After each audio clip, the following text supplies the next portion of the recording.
Fa nantazomo mafy azy anao nalala fa tsy maintsy andeha izy nalonao ny afy zay natsangana tsy maintsy harodany tsy naniry azany ratsy anao nomenao fitiavana be izy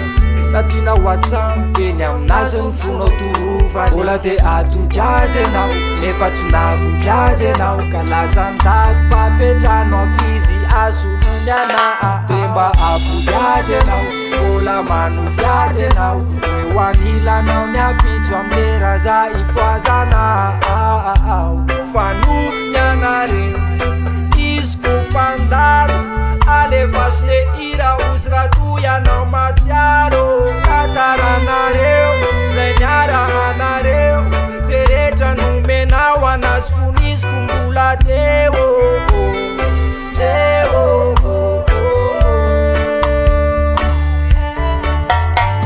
tena ndray tafatonina anazy anao refirery magningina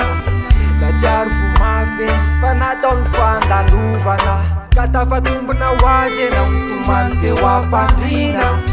ka lasa mivavany nanonona fivalozana nisy natoky azy anao nefa tsy navoky azy anao ka lasa ntaky mpapetrano afizy azonony ana te mba apody azy anao mbola manofy azy anao hoe hoanilanao ny apitso amlera za ifoazana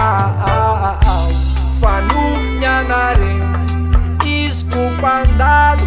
alefasine ira ozy ratoy anao matsiaro tataranareo zay miara anareo zay rehetra nomenao anazy fonisiko mbola teo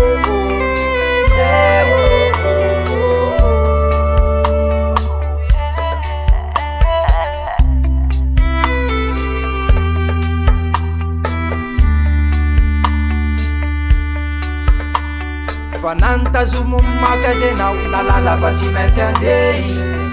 nalonao ny afy zay natsangana tsy maintsy harodany tsy naniry azany ratsy anao nomenao fitiavana be izy